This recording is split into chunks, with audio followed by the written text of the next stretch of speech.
I'm Travis Bader, and this is the Silvercore Podcast. Join me as I discuss matters related to hunting, fishing, and outdoor pursuits with the people and businesses that comprise the community. If you're new to Silvercore, be sure to check out our website, www.silvercore.ca, where you can learn more about courses, services, and products that we offer, as well as how you can join the Silvercore Club, which includes $10 million in North America-wide liability insurance to ensure you are properly covered during your outdoor adventures. We're joined again by six-time National Service Rifle Champion and Technical Director for International Barrels, Brian Stacey. Listen as we discuss the current state of service rifle, how to get into precision rifle series shooting, pro tips to help you with your marksmanship, as well as stories and adventures from working on farms to working anti-piracy security off the coast of Somalia. We're live. Nice. It's been a minute. It has. Holy crow. Heck of a lot's changed since the last time that we got together here. A little bit, yeah. What's new? We've got what? Well, the last time we talked was last summer, right after I shot the service rifle match. We came back and we did part 2 of the mental management podcast. That's right. That was a fantastic podcast. I like those. Like, I've listened to those quite a few times again over, just to make sure I didn't sound like a weirdo. And yeah, they're quite good. And I've had quite a few people actually comment that, hey, you know, I bought the book because of what I heard you guys talking about during those 2 podcasts. So we get emails, we get phone calls. Yeah, we do. Oh, really? Eh? Yeah, Well, people asking about it, telling the same thing, that they bought the book and they want to learn more. Yep. I mean, really, that's the secret to marksmanship.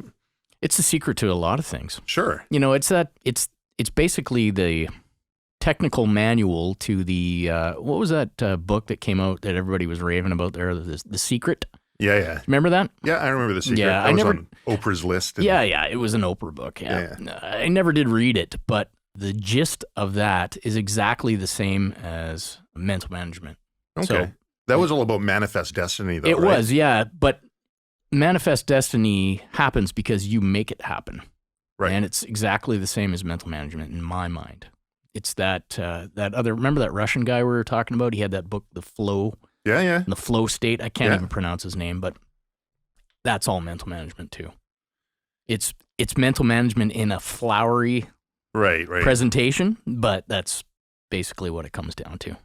Well, I'm always surprised at how once you put your mind to something, even if it's something that seems unbelievable at the time, later it seems to come to fruition. It does. And I've never, you know, if I want to be a little bit analytical about it and look at it, am I now analyzing after the fact and just justifying facts to say, well, this ended up like this because of the way I was thinking? Mm-hmm.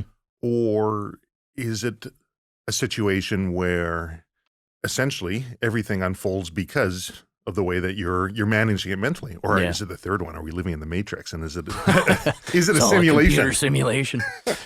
No, I think that you're right there. I think that definitely we subconsciously make things happen that we may not, that we're not consciously thinking about. You know, we want something to happen really badly. We subconsciously go through the process to get there. Mm-hmm. And guess what? It happens. Mm-hmm. Shocker. That's the same in shooting. It's mental management to a T. You just focus on the process, and the end result is what you want. Hopefully. Just happens that way. Yeah. As long as the steps to get there are perfect, then by the time you get to the, your end goal will be what you want. Right. You know, I was asked to do a talk for the Rotary a couple years ago about a life experience that I had, and they had some judges in there and lawyers and some diplomatic figures. And I was supposed to talk about one thing, but for whatever reason, as I was going through the whole talk, it completely took a right angle. Really? And it essentially revolved around, without even knowing it, the mental management process. Yep. And how working through a difficult situation, but segmenting it into small chunks and actually believing in certain areas and finding that everything sort of unfolds as it should. Mm-hmm. It was, without getting too specific into the situation, but interesting that you said small chunks because that is a massively important part of mental management is small, manageable goals.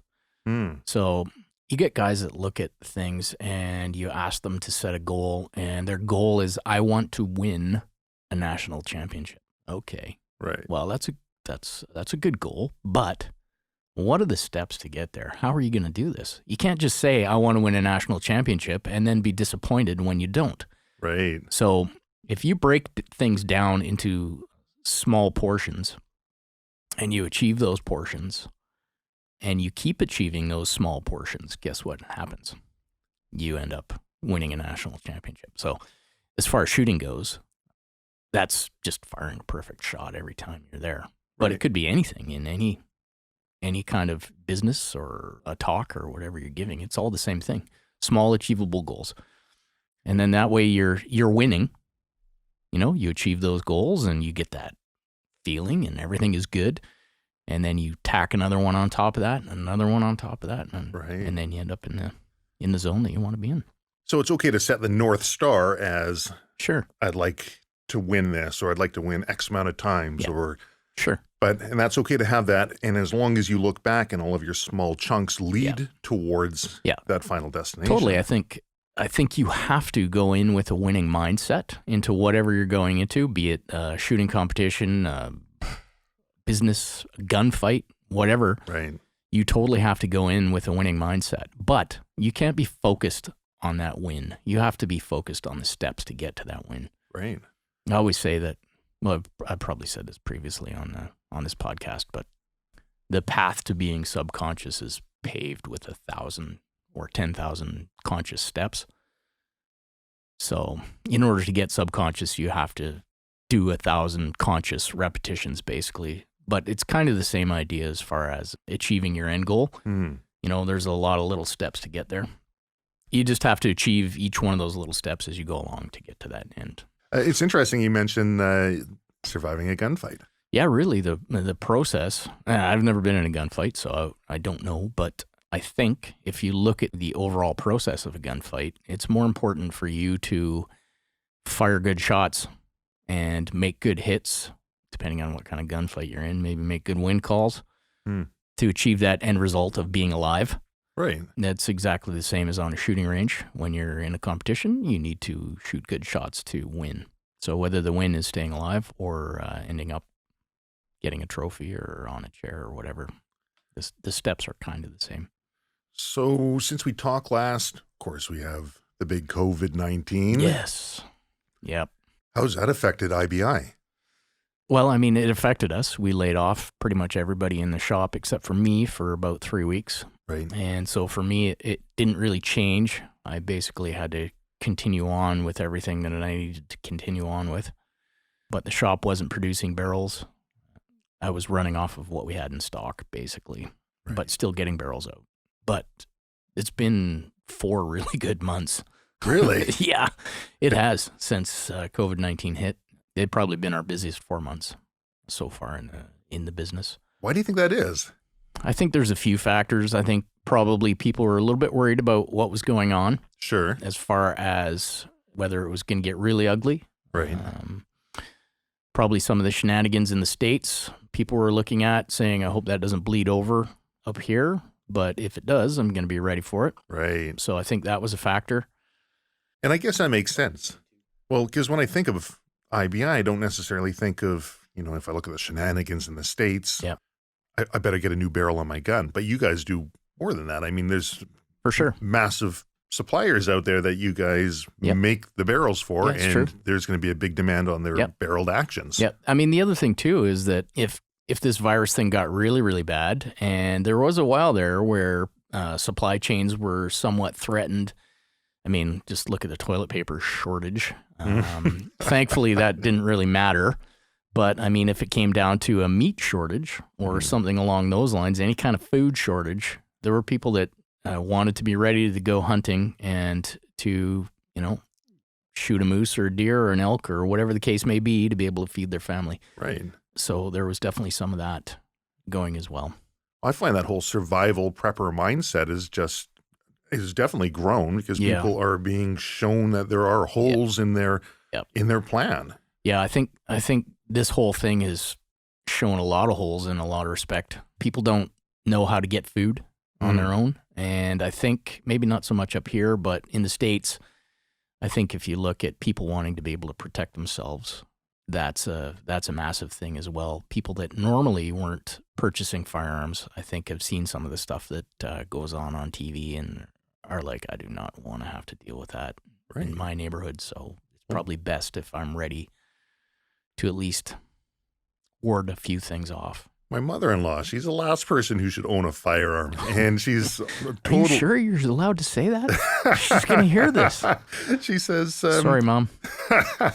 She, when COVID hits, Trav, how do I get a firearm? And she's totally not a firearms person, not into firearms, but that, when we talk about that American sentiment, I think it's because a lot of Canadians are afraid to say the self-defense side, which is a perfectly legitimate reason. It's totally legit no matter where you are. Right. Yeah. We just kind of have it ingrained in ourselves that, no, that's America. We can't defend ourselves. Yeah, no. It's funny, when all this stuff started sort of getting to that crazy point, I actually had 2 people send me messages and ask me if they could borrow a gun. I did too. I'm like, no, you can't borrow a gun. You need a license for that. Right. Yeah, but can't you just okay, so I'm going to let you borrow a gun. You don't have a license. You don't know how to operate it. You're going to shoot somebody by mistake or yourself, and they're going to ask you how you got a gun, and then you'd be like, well, Ryan lent it to me. Well, totally. And then I'd be like, and they're like, oh, yeah, okay, I guess that kind of makes sense. We do have some rules in place, Yeah. It's that whole legal gun owner thing, Totally. It's like, I kind of want to stay legal. Yeah, if I want to call myself a lawful, law-abiding firearms owner, you kind of have to obey the law. Totally. Yep, and I'm not being handing out any guns anytime soon to anybody. Been a while, actually. So COVID, I had a couple of people say, hey, do you have any guns I can borrow? Yeah. No. I think I'm going back about 20 years, but the last time I was ever asked if someone asked me if they could borrow a firearm, a guy phones up and he says, hey, I want to get a firearms license. Yeah. I said, okay, well, there's a mandatory course. Sure. You go through the course and then provided you're successful, and I take them through the whole process, right? Yep. And our listeners, I'm sure, know about. And he says, oh, perfect. When's your next course? I said, you're in luck. It's coming up this weekend. Yep. Great, because I need a gun for the weekend following. I said, well, it doesn't work that way. Yeah. I explained it to him, and a really nice Filipino fellow. And he says, okay, well, let me think on this. And he calls back later, and he's like, I got to figure it out. I'll take the course. I'll get a bunch of my friends to take the course with me. And that way you're going to see I'm a good person. I associate with good people. And then you'll feel comfortable lending me a firearm afterwards. Right? I'm like, no, it doesn't work that way. No. And so now I'm really curious. Like, what do you need a firearm for next weekend? He says, well, what's your deal? Totally. He says, well, my brother's coming in town. Uh-huh. This is not good. Right. And my mind's going a billion different places. Yeah. And he says, well, we've been purchasing livestock at an auction, and we want to have a big barbecue because my brother's coming in, and we got a cow. Yeah. And prior to this, it's always been goats and smaller animals. Yeah, right. yeah. And he says, well, can you come and shoot it for me? No way. Like in his backyard or what? Yes. Oh, no. And Please tell me that you didn't go shoot it for him. And so he had a farm in the middle of BC somewhere. Right. Yes. Out in area, lawful to obviously discharge firearm for your livestock and all the rest. And but I show up there, and I'm the only white fellow there, towering above a whole bunch of Filipinos. You're not a small guy. And with a rifle in my hand. Yep. And they're already cooking up a goat on the ground. I thought they were burning the hair off of it, but it was all crepitous and black and charred, and they're cooking it up with a propane roofing torch, right? Oh, and I'm like, they said, oh, it's great. It's really good. And I'm like, they offered me some, and I politely declined. And they had 2 cows there. Yeah. And these cows, instead of, I guess some cows are going to have their horns, and they usually chop them and they put some lye on it. Yeah, that was I always figured it was the males that had it, but the females can have it as well. And they had horns, Yeah. and they were afraid of him. And I figured I'd just go up and put the thing against his head and Boink. and put it down. And nope, Yep. this thing's running around all Oh, after him. no way. Jeez. Anyways, so I'm like, I know the general area to shoot this cow in the skull because we had a commercial fly fishing lodge, and there was a cow skull that I'd found as a child and had hung up and had a little 22 hole in there. Yep. And so, but I'm looking at the skull and I'm remembering the skull and I'm looking at the cow, Mhm. and it doesn't really line up Yeah. when you got everything on there. Sure. And anyways, I pull the trigger and Oh, the thing no. goes running off, and I'm feeling bad. And Oh, no. catch up with it. Get it. All right. You sort them out pretty quick. No. No. But I had a very nice grouping. Jeez. I had a very nice grouping, but I learned I was in totally the wrong spot. I felt so Oh, no bad. way. But they had two cows there. Second cow, when I learned the proper spot, down, Boink. I mean, before it hits the ground, it's dead. Yeah, nice. But, and finally, Was it a 22? it was a 22. Yeah, yeah. And finally, they get themselves licensed, and I end up giving them a 22. And Oh, nice. yeah, just a little Awesome. thing so they could do their own cows. Yeah. And some year and a bit goes by, and I get a call. Hey, can you help us kill a cow? And in the meantime, I'd killed a bunch of cows for them, and it was very clean, very humane. I knew what I'm doing now, and I just I'm like, you got your own rifle. What do you need me for? Yeah. Right? It's like, oh, I just we tried a shot, it didn't go down. All right, I'll come on out. Yep. So I bring my 22, and they had purchased a property across the street. They were getting a much larger operation, and they had a Hereford bull there, Oh, no. towered above the other cows. Jeez. No wonder they wanted you over there. Right. So we're walking up, and first guy says, "Well, I tried one shot and didn't go down, so I decided time to call you, Trev." Yeah. Next guy's talking. He's like, "Oh yeah, it was like 6 or 7 shots." And guy in the back's like, "Oh, I lost count after how many shots." I'm like, "Oh my god, poor guy." Right. Jeez. And anyways, They just bouncing them off his head, or what was it? the skull's just too thick. Too thick, yeah. And if anyone listening ever finds themselves in that situation, the cows will have a bony ridge, and the bulls as well, down the center of their skull. So you want to go offset of that a little bit, and you take the eyes and the horns, and you draw an X, and you just middle of that X offset the center, and that's your sweet spot. Huh, interesting. So first time I was doing it, I was a little low, and so came back with something that was more appropriate for the Hereford bull, and, and we're done. But Perfect. I don't know how we got into that story. That's funny. I don't know either. Oh, borrowing guns. There you go. So I have a funny Filipino story about when I was doing some security on a boat. Yeah. We had a Filipino crew, and they were great guys. And we were in the middle of the Indian Ocean, and they decided that they were going to go into a deep water port off of Mumbai. Okay. So we're sitting in this deep water port for like 7 days. So the reason we were on the boat was because we were transiting near the coast of Somalia, so it was an anti-piracy thing. So we're completely across the Indian Ocean near India. I think we're about 40 miles offshore, maybe a bit more. I can't remember. But anyways, we're in a deep water port, and there's like 100 boats there. So, and the Indian Navy is cruising around, so it's basically almost stand down kind of time, right? So one of the fellas has a birthday. So they're like, "Yeah, you should come down to the lounge." And there's 4 of us, right? And there's me and another Canadian. There's an American ex-Ranger, and there's a Scottish SAS guy, ex-SAS guy. Awesome guy. So you guys should come down and join in the party. So we're like, okay, no problem. So, we made sure everything was good, and then packed up our crap, put it away, and then went down into the lounge for some really lousy whiskey and food. So we walk in, and there's a pig's head on the counter, and they're cutting pieces off, and I'm like, oh, that's pretty crazy. Yeah. All right, whatever. I'm probably not going to go there because it's just not my bag. Yeah. But I'll eat the other stuff they had, and they had snacks and all kinds of stuff laid out and whatnot, right? So we get a few crappy whiskeys in and not really paying attention, and we're doing karaoke and having all kinds of fun, and they push over a plate of what I thought was some sort of antipasto, like with olives and all that kind of I know what you mean. Tomatoes and some crackers and stuff like that, and they sort of shove it over to the table, and Grant, the SAS guy, he Scottish guy, he passes it over to me. He's, have some. Okay. So I stick a chip in there and scoop up a big pile of this stuff and shove it in the face. And I start chewing, and I'm like, okay, that's kind of weird flavor. And I'm like, texture of this is really strange. And so I keep chewing, and I realize that I'm chewing something that I probably shouldn't be chewing.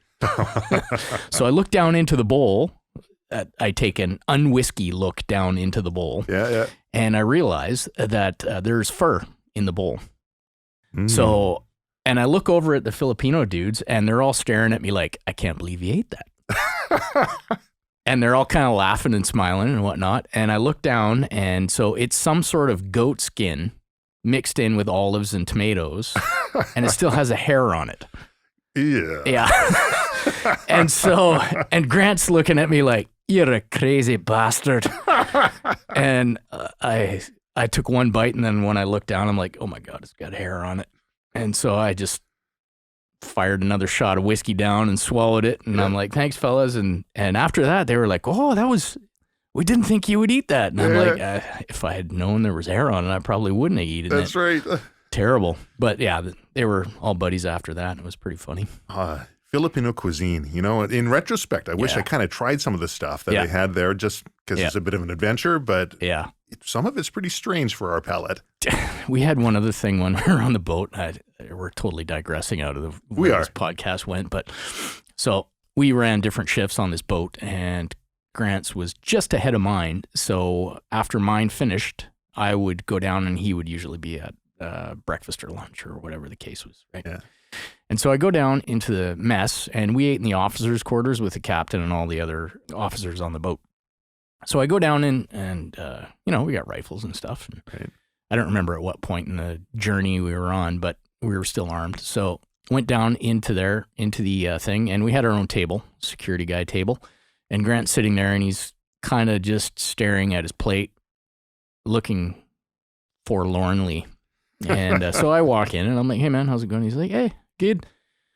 And I sit down, and the cookie, who was the guy that brought all the food, he comes over, and he drops his plate in front of me. And I'm not really paying attention, right? Right. And so I look down at it, and there's a piece of spine.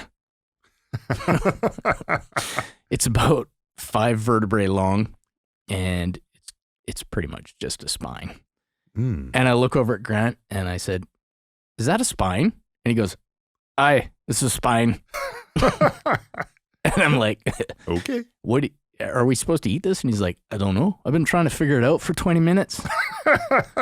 I go, is there even any meat on there? And he's like, I don't know. And I'm like, okay. Anyways, so I got Cookie over, and we're like, hey, so do you have like any rice? Oh yeah, okay, I'll bring some rice. So I brought over rice. You don't want the spine? I'm like, I didn't know. I don't even know where I would go with that. And so he took the spines away and brought us some rice, and some white guy food. White guy food, yeah. So are you supposed to like suck the gelatin out of the center? I guess that was kind of the gist of it, but we never really got that far because both of us were kind of trying to figure out, because there was it didn't seem like there was any meat on it anywhere, but I don't even know what it was. They cleaned it good. It was a goat or a sheep or something, maybe. There you go. I don't know. Who knows? Well, my wife's a chef, and I've been experimenting more and more. Some weird, crazy stuff I never would have thought I'd eat. But, get her to get you spine. That's right. We'll cook up some spine. That's good. That's right. So we've had COVID, positive effect on business. That's great. Yeah, it's been busy. Yeah. Aside the initial let off, but yeah.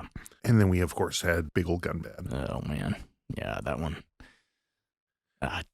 So on a personal level, you're coming off 6-time win National Service Rifle Champion. Yeah. I mean, you train for that, both physically and mentally a lot. It's a big part about what you do. Yeah. And now where does that stand? It's done. It's done. Yeah. Service rifle, which has been running since the late 1800s as a way of training soldiers to be better shots, to protect their own lives overseas, and has only been interrupted twice in the history of Canada, once for World War I and the second time for World War II is now stopped altogether, finished, because of our current lack of leadership in the government. Right. And that's affecting a lot of people's sports, but I mean, for you, it was a completely different level. Like some people, I'm going to go shoot service rifle, go have some fun with the guys. You, really, it kind of crushed me, to be honest with you. Right. I mean, it's something it's a huge part of my life. Right. It's something that I train for. It's something that affects me in everyday life because I take the lessons I learned from service rifle and put it into running a business and life in general. So, I mean, all that stuff is just basically been washed away now for no reason. Zero reason. Well, let's hope the next election that comes up will change this. Yeah. Well, I mean, we're also fighting it in court, right? So I'm a plaintiff in the CCFR court case. I didn't realize that you were in there. Yes, I am. Okay. So are you able to talk about that at all? I think so. Little bits. I'm not gonna get into strategies or anything like that. However, I think the CCFR case and all the other cases there's really valid challenges, constitutional challenges, and other things as well. Oh, I agree. I hope that we get our day in court. You know, either way, as long as this government gets gone, right, or this thing gets struck down via a court case or a change of government, I don't care. Either way, make it happen. Right. Well, a court case thing can be a bit of a double-edged sword too, depending on who's hearing it and where it goes. Yeah, for sure. The just having it gone, changing government. Basically, every conservative candidate has said, they have. It's gone. Yep. I'm sure it won't happen right away when they come in. They'll save it until right before election time. Of course. 4 years Which after. is super frustrating. Really, you would think that when a government like that is coming to change everything, that they would get that taken care of in a timely manner so that people really know that they're doing what they're promising to do instead of letting it lag over, a 4-year period or whatnot to get some sort of political points across and, just so that it seems like they're doing something at the end. Right. Scoring some political points. Yeah, definitely. It's frustrating. It'd be a change. It'd be a change to the narrative if they did it like that. It would be. And you know what? People would probably be a lot more good to go with it because everybody knows what you guys are doing. Mm-hmm. So if you're going to hang on to this stuff and not deal with it until the election rolls around, that makes you almost as bad as the people that put it in place in the first case. But if you take care of it right away and make good on the promise that you made and even go a little further and make it so that this kind of crap can't happen to the civilian shooters again, yes, you would own the votes for everybody else's lifetime. Well said. Yeah. Well said. I like to think. Yes. Somebody would stand up and do it that way instead of doing it the cheesy way. I think people are waiting for that. I think there's a general hunger for people to just do it the right way. Yeah. I think there's a bit of a lack of leadership in a lot of ways. And really somebody kind of needs to stand up and do it the proper way and let people know that, hey, we're not messing around. We said we're going to do this. And guess what? Here it is. It's all laid out. We're going to protect you guys for the future. And so, you would gain votes and you would probably hold those votes for a long time if you did it that way. But hey. Who are we? I'm not a politician. Right. Yeah. Probably a good thing. I don't know about that. I'd vote for you. Oh, God. No. So now are you putting your efforts more to like PRS style shooting? Yeah. So a service rifle, okay. Service rifle is not 100% dead. Okay. However, in the form that it previously was, it is 100% dead. But there are still people that are attempting to keep that style of shooting going. Keith and Linda at Milcon Training Complex are running what they call Rebel rifles, which are 223 bolt actions, fairly light, quite manageable. Good for them. Yep. And so they're trying to shoot similar matches. Obviously, the timings and a lot of things would have to be changed to make it viable for a bolt gun. But they're trying to keep it going. And yeah, I mean, I haven't heard anything from the BCRA. Mm-hmm. Not a thing, not a word, which is somewhat frustrating as well. Mm-hmm. But yeah, basically nobody other than Keith and Linda are attempting to keep things running, service rifle wise, unfortunately. Well, good for them. And if Yeah. our listeners hear this, maybe they can send some support over to Keith and Linda Yep. and Milcon. Milcon Training Complex. And if you want high-end training that's in Canada, in Ontario, that's where you want to go. They can train you on not only the fundamentals of marksmanship, but Mhm. if you really want to take it to the next level and you're shooting with mental management strategies, that's the only place that you can learn it, probably in North America. That, and I've been seeing some of the baking that Linda's been doing. I would like to go Yeah. eat some of the stuff that she posts on the Boogaloo page. Oh Boogaloo my Bread God. Page. It's insane. And you as well. You've become quite the baker. You got the sourdough down, Pat. Well, it kind of looks good. I don't know whether it tastes all that. My kid seems to like it, but he'd probably eat sawdust if I fed it to him. And this is the byproduct of COVID. Yeah. You never baked before? No, and I totally thought, you know what? It's probably a good idea if I have like some flour and some rice and, you know, the usual stuff at the house. Right. If things are going to get out of hand here, I want to be able to, like, you know, feed myself and my kid. Totally. And then I'm like, well, I got flour, but I haven't got a clue what to do with the flour. So maybe I should figure out how to bake some bread. Right. So I started monkeying around with bread, and I had a couple of buddies, army buddies, which is strange. We were all sort of on the same kind of page. And of course, this whole Boogaloo thing in the States, you know, whatever. Right. So I just made this Facebook page and called it Boogaloo Bread. And it's stupid. The amount of people that post their recipes and stuff, it's got nothing to do with Boogaloo. It's just Right. it's just bread and different types of food and like some of the stuff that people post. Linda posts some pretty amazing. Yeah, she does. She did some relish the other day. I can't remember. I think it was squash or something like that, but it looked killer. So yeah. Tried my hand at it. Did one thing. Did you? Yeah, well, I did. It was a Biga starter that Oh, nice. I know nothing about bread, Yeah. but my wife worked in a couple bakeries for Oh, a few no. years, and so Cool. I leaned on her heavily. What do I do next? Now Mhm. what? Right? Okay, now what? Yep. Then I got the final product out there, and ADHD kicked in, and it was on to something else. No But, way. Yeah, but that's cool. it's good fun. Lots of fun. Yeah, there's lots of recipes on there that you look at it and you're like, wow, I could actually make that, and it's pretty easy to do. Yeah, bunch of good people too, and it's Yeah. primarily in the shooting community. It is. Yeah, Yeah. really, a lot of people in there are the Canadian service rifle / other shooting communities too, but it kind of started with service rifle folks.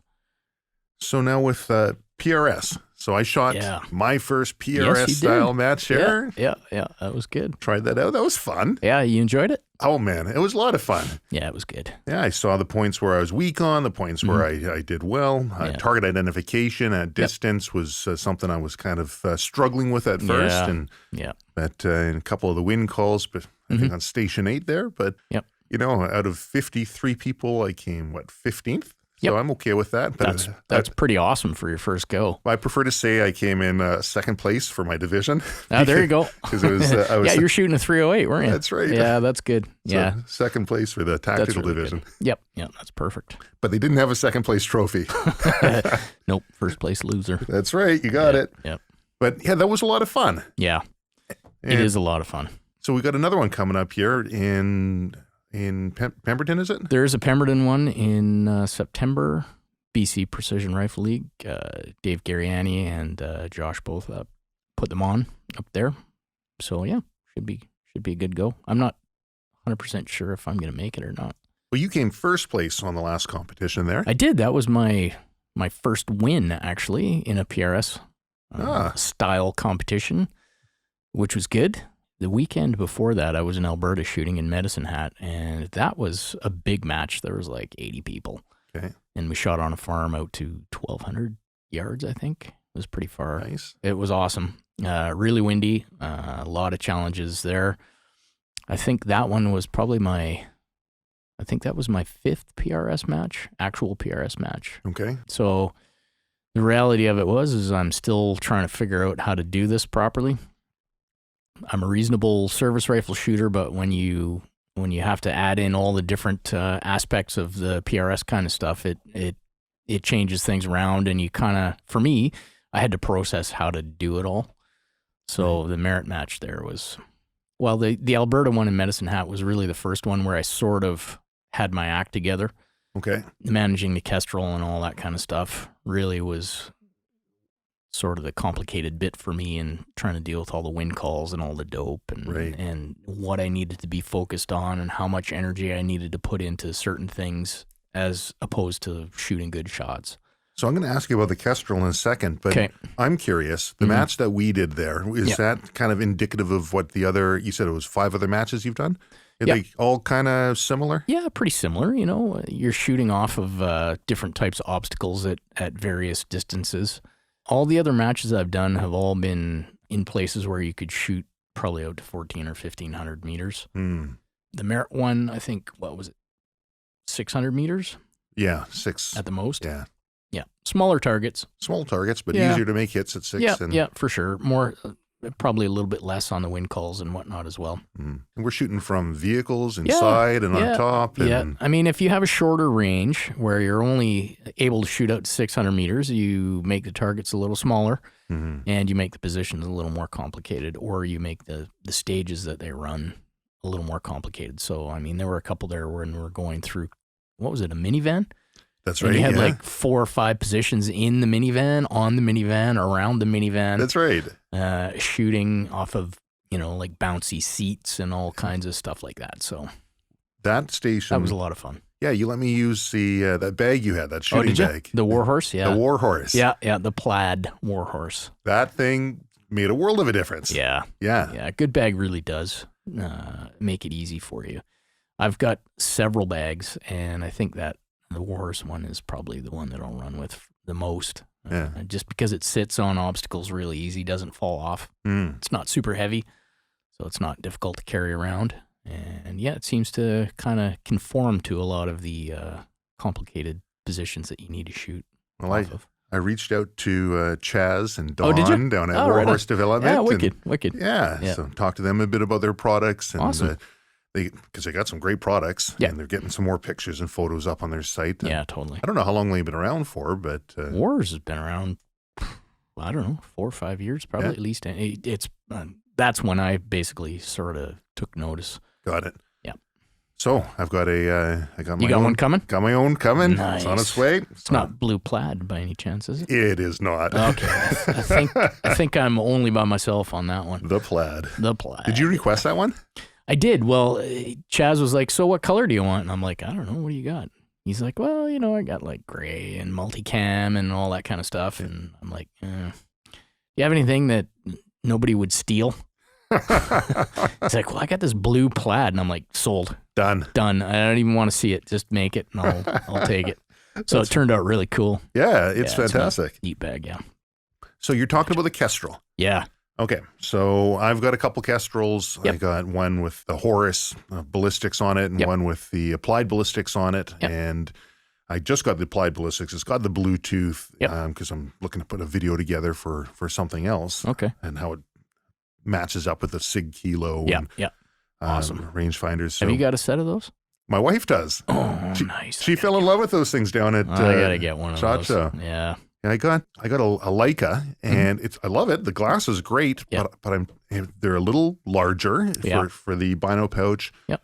And I'm thinking that the electronics. I'm not thinking the electronics on the Sig are better than on the on the Leica. Yeah. Does the Leica Bluetooth to your Kestrel?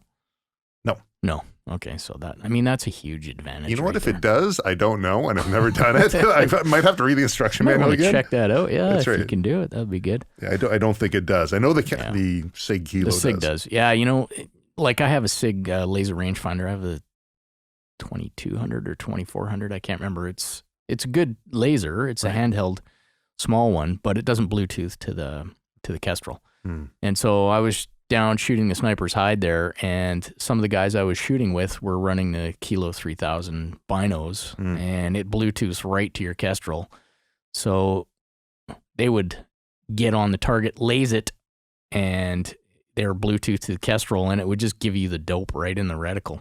Wow. for the distance. So it was like, okay, find the target, beep, lays it, and okay, your dope is 3.2. The guy would dial it on and fire, and bing, just like that fast, right? Wow. Whereas I had the Kestrel in one hand and the laser in the other, so I'd beep the lays the target, and then I'd be like, okay, 700 and whatever. So then I got to dial it into the Kestrel, and of course you miss on the distance on the Kestrel, so you got to go back and forth and back until you get to 700 and whatever. And in those the laser rangefinders account for elevation too. Yep. And Oh yeah, it does everything. It just tells you what to dial onto your scope, and it's all taken off the Kestrel.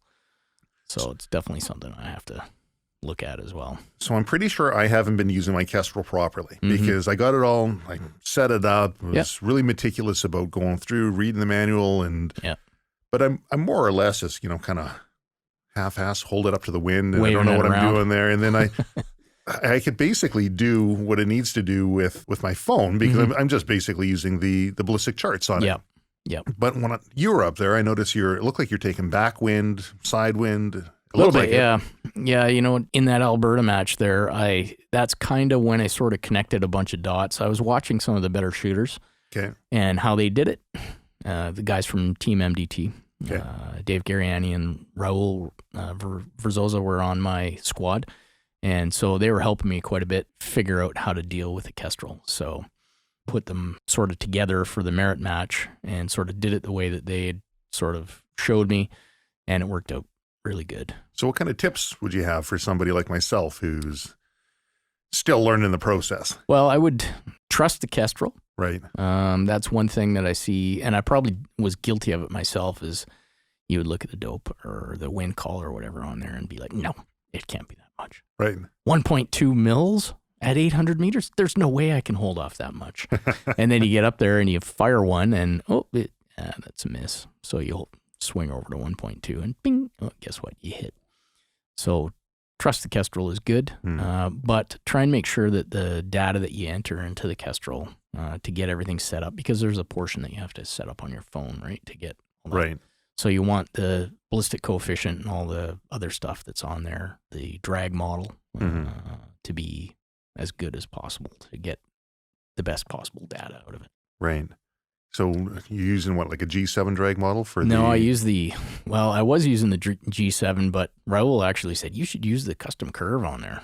And I'm like, oh, okay. So I kind of monkeyed around with it a bit, and sure enough, yeah, it seems to be a better option than either the G1 or the G7. Custom and curve. that was something that I didn't know. I didn't know how to employ it previously, so those guys told me, and I'm sure they probably learned it from somebody else as well, or maybe they figured it out on their own as possible. Is it difficult to set up the custom curve? No, you don't do anything. You just put it on. You've got, when you go into the drag model, it says G1, G7, AB custom. Right. Just click on AB custom and it automatically does it for you. Got it. Okay, so that's an applied ballistics one. Yep. Okay, so yep. I don't know if they have that on the Horus version, so I'll have to check. You might not, yeah. Okay. Yeah, I would look on the, is it the 5700 Elite that you have? Right. Yeah, okay. Yeah, it's in there for sure. Okay. Yep. Okay, so that's something Brian Liltz came up with, eh? Yeah. Okay. Yeah, I think he's behind a lot of the custom stuff that's on the 5700. Okay, well, that's a pretty damn good tip. If I don't have to do any math to figure it out, I just click it and go. It just seemed that if you did the G1 or the G7 drag model, that you were always kind of adjusting. You had to true the Kestrel a little bit more. So basically, on the 6 mil that I shoot, I would have to take it out to about 900 and then adjust either the feet per second that it was running, or you had to adjust where it was hitting to true it up to the distance that you were dealing with. And it seems like the custom curve is pretty much bang on. So right off the get-go. So if somebody wants to get into PRS style shooting, what do they need? Like, let's say bare minimum, just so they're going to be able to be competitive and have fun. Okay, well, the first thing you got to do is just a willingness to come out and just give it a kick, even though you might not be 100% prepared, because the easiest way to get prepared is to go out there and have all your stuff kind of have you realize that all the stuff that you have is either really good or not really good. Right. And what you need to sort of correct to get there. But you just need a rifle of some type. You could shoot anything from a .223 up to a .308. I probably wouldn't go too much heavier than a 308 just because part of the process with PRS shooting is that you need to be able to see where your rounds are going in order to make a correction. Right. So you have nobody spotting for you. The person spotting for you is you. Right. So if you're trying to manage the recoil of a big heavy duty caliber and still see where your shot impacted, it's going to be difficult. And that's a bit of a setback. You're a big dude, so the 308, I'm sure probably you could manage the recoil on it without too much problem. And anything came with a muzzle brake and everything. I mean, it was just... Yeah, for sure. But I mean, it's still not super easy to see your impacts. Right. You know, if you're on a 300-meter target or something, it doesn't take long for that round to get there. And if you're still in recoil, right, when that thing hits, you might miss the whole thing, especially if you're shooting into a target that doesn't really have a good backstop, like there's grass or bush behind it. Right. All you might get is just a little flinch of the bush or the grass parting or you know, a little poof of dirt or whatnot for you to make that adjustment off of. So you need some sort of a rifle that you can manage the recoil on. So a good muzzle brake is a good idea. It's not 100% necessary.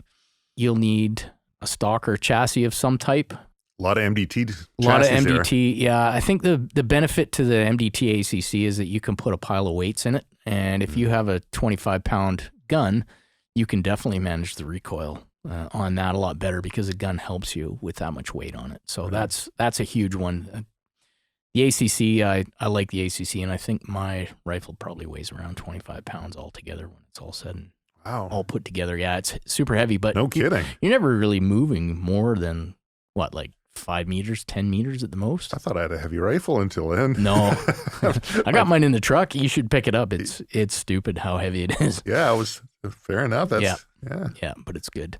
But yeah, so any of the chassis that you can add weights into will help you out. But not 100% necessary. See people shooting with all kinds of different stocks and chassis and stuff. Doesn't necessarily have to be weighted. You know, if you're a good shooter and you're used to shooting with a certain type of stock, fill your boots. Like, you know, as long as you're making good hits and you're able to see your impacts, you're carry on. And having a bipod or a bag or something that you can rest it on is helpful. Yeah, so probably both. Yeah. You need some sort of a bag because there's a lot of obstacles that you're going to have to support the gun with that you're not going to be able to use a bipod. Actually, probably the last 2 matches for me, I barely used the bipod. In Alberta, I think I used it twice or 3 times out of like 20 stages. Really? 22 stages. Yeah, maybe 2 or 3 times. The rest was all off the bag, right? Off an obstacle. Because they try and mess with you, right? Okay, here's a chain link fence. This is one in Alberta. You gotta poke your rifle has to be through the chain link fence. But it's high enough off the ground that you can't run on a bipod. So now you're into a tripod, right, or you got to find another way to sort of poke it through there. And so, you know, challenging stuff like that. It was a lot of fun. That sounds fun. Trying to figure it out. But yeah, so you need a bipod of some type. The more adjustability you have on a bipod, the better it's going to be for you. MDT has the SkyPod, and as far as I'm concerned, that's I got to use it the first time in Alberta there, right. And up until then, I was like, I'll just run a Harris bipod, it should be fine. But there were times when we were shooting off of sloped roofs and stuff, and it was very challenging with the Harris bipod. But the SkyPod just has so much adjustability to it that you can basically manage it on any obstacle. Okay. It adjusts in so many different ways. So that's pretty cool. I saw a number of people using the SkyPod over there. Did you? Yeah. Actually, I had a SkyPod in Merritt. Yeah, the boys lent me another one. Okay. So I got to buy one here pretty quick. It's pretty good bipod. Yeah, so you need that. You need a bipod. You need a decent chassis, a rifle of whatever caliber, as long as it's manageable, probably with a muzzle brake if you can. And then you'll need some optics. You'll probably need a 20 or 30 MOA rail on top of your rifle to give you that extra distance, because in some of the longer, the higher end PRS matches, you're going to be shooting out to 1,400 meters. So you need the ability to, well, it's good if you can dial that far, but you may have to end up holding over. And that's another point. The optic that you run, you probably need something with one of those Christmas tree style reticles. Right. You can do it without it, but you're not doing yourself any favors. Well, I found, so I've got one of those Christmas Do you? tree style, what is it, the H32 or something like that. H59, the horse. Yeah. Yeah. Is it the 59? Yeah. Okay. Well, there you go. Yeah, that's the same one I'm running. Oh, is it? Yep. Man, that thing was fantastic. It's easy, eh? Yeah. Yeah. You know what? I held off on There's a lot of haters. Christmas tree reticles for a long time. Yeah. Because I'm like, I don't want all that busy crap in my. Totally. I'm used to, like mil dots and all that other stuff. But as soon as I played with it and employed it, it was like, okay, I got to switch because it's just way too easy to get it sorted out. That's what I found. I've had a lot of people get behind the rifle and they look at it like, there's too much going on in Yeah, there. what the It's heck? no good, right? Yeah. But I mean, some of the stages there was like, okay, you can't touch your dial. That's but right. But you've got to hold Yep. over for. Yep. I mean, it's just dead easy. I'll Yep. just put it on this one here. Click, Yeah. click, click. Yep. And Yeah, that one stage, I think, where we had targets from 300 to 600 and you couldn't touch the dials. right. I just did it all with holdovers, and I think I hit 11 out of 12 shots Yeah. on that. So I think that was my best stage as well. was it? Yeah. You know, what's funny is I've been practicing a lot with the holdovers because when I went and shot in Hanna, Alberta last year and in Meaford last year, the 2 PRS matches I shot there were a few stages with holdovers, and I really hadn't played with it a lot, and I had problems. It wasn't just another one of the things tacked on to all the complicated stuff that screwed me up in those matches. So when I came back, I'm like, okay, well, clearly holdovers is going to be a thing, so I'm going to have to play with it. So I started shooting a lot of 22 and running holdovers, Right. and I'm way more comfortable with it now. You got to remember that I come from a service rifle background where there's no holdovers, there's no nothing. You just dial everything and away you go. Right. So for me to get to that point was, you try and do what you know. So for me, I was trying to dial everything and make it as good as I could, which is what I'm used to. And then, obviously the flaws in my game plan came out and, okay, well, here we go. I gotta make it happen the way it needs to happen, right? Yeah. There's matches where you don't have enough time to dial. You're going to time out. So you better be able to do it with holdovers. So having each mill or MOA, or hopefully you're running mill rads. Are you running mills? I am. Yeah. Okay. So me too. Yeah. But having each number with at least a half hash in between sort of gives you a really easy reference to hold on when, you're engaging a target at 300 and it's like 2 mils, and then you got another target at like 600 and you got to hold at 7.5. And so you Right. just go from 2 to 7.5 and back to 2, and Just- there's no dialing, there's no nothing. But then you have the challenge of different wind calls in there as well. Right. So you may have to be holding left or right or whatever the case may be. So Yeah, that's something I'm going to have a lot of learning on that one. Well. I basically just held as dead center, Did ya? and if I didn't see it splash where I wanted, then I Yeah, had made then my you- adjustment from there. Well, you know what? There's probably a valid argument. Like in some of the 22 matches, those little 40 grain bullets get blown off really far, and we're shooting them to crazy distances, like 400 or 500 meters, right? Right. So occasionally you will get up there, and I've had this happen a couple of times where the wind is just it's hauling ass, and even a Kestrel is probably not going to give you, even though I say trust it. Right. Is probably the wind may be way different down there or at you or whatever the case may be. So sometimes what I'll do is instead of getting up there and attempting to find the target with the wind call, I'll just aim at the bottom of the target, and if there's a nice backsplash there, I will shoot one into the dirt right off the get-go to see what the wind's doing.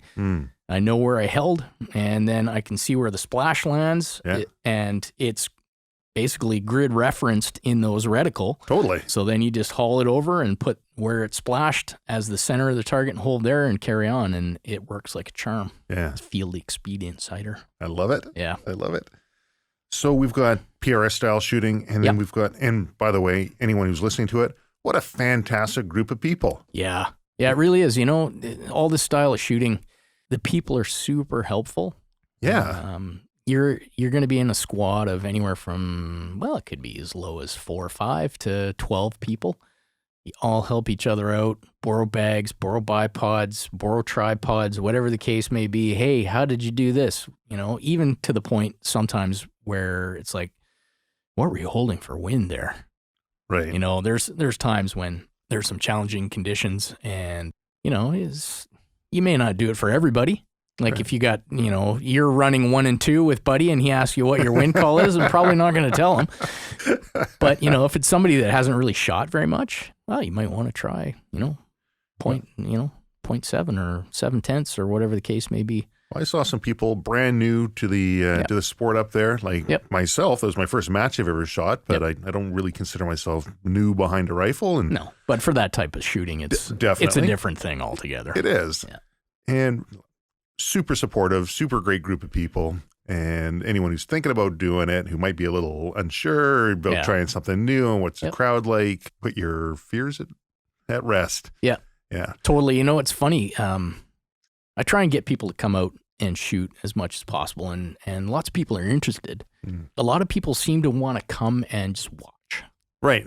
I'll just come and watch one. Okay, you're going to drive 3 hours to watch a match? Are you out of your mind? Just bring your rifle and shoot it. Right. People don't like to fail, though. They don't want to fail in front of other people. They don't.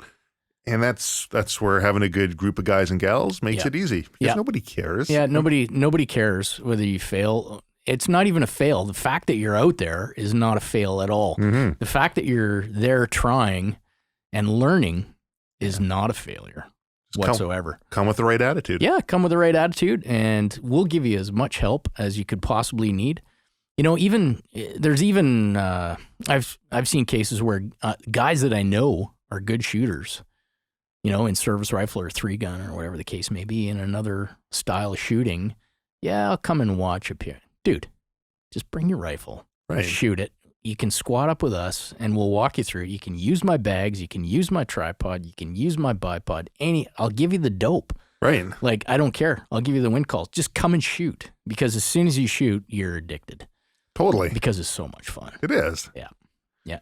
It's really incredible to think about what we're actually doing. We're sending a teeny little inch-long projectile, not even an inch long in a lot of cases, over ridiculous distances at, like you shoot 1,000 meters, you'll shoot at a 10-inch target. That's 1 MOA. And you're sending this less than an inch long thing to hit this 10-inch target in a 16-mile-an-hour wind.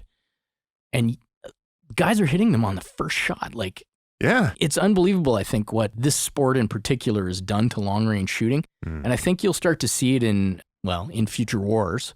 You're going to see a lot more toll taken by long-range shooters than I think what we've probably seen previously. Snipers are a thing, but I think with the amount of technology and the things that are going on with long-range shooting right now, they're going to be, they're already a force multiplier, but they're going to be a massive force multiplier in the future. It's unbelievable that you can shoot and hit at like these crazy long distances, and it's a first round hit every time. And it's a fantastic feeling. It's so fun on steel too, right? Like you just get that immediate feedback, and quite often on the longer targets, they have a hit indicator on there. So you see, you shoot and you're like 20-mile-an-hour raging wind, and you're making a first round hit on this target at 1,000 meters, and the light flashes, and you're like, yes, I shot that target at the long range. I noticed at that match that of the top place shooters, they were all running IBI barrels. They were. Yeah, I think it was 8 out of the top 10 at that match were all shooting IBI barrels, which is great. Yeah. I mean, they perform real world. They perform. Yeah, totally. It goes back to the mental management thing where you want the barrels to perform as good or better as any of the other barrels on the market. But the way to get there is simply just to manage the processes that we put into the barrels so that end result just happens. Right. And we're starting to get there now. Well, I think you've been there for a bit. And on the mental management side, knowing that you've got something that can shoot, man, that helps. Confidence in your equipment is a massive thing in any kind of shooting sport, or even hunting for that matter, you know? Sure. You're out on a goat hunt and you got to make a 400-meter shot across an open valley. You want to know that your rifle and all your kit is sorted out and good to go. So yeah, we're hoping that the barrels shoot really, really well for everybody, but we're getting some pretty good results back. Well, Ryan, thank you very much for taking the time to be on the podcast. Of course, anytime. And I appreciate it. Always enjoy it.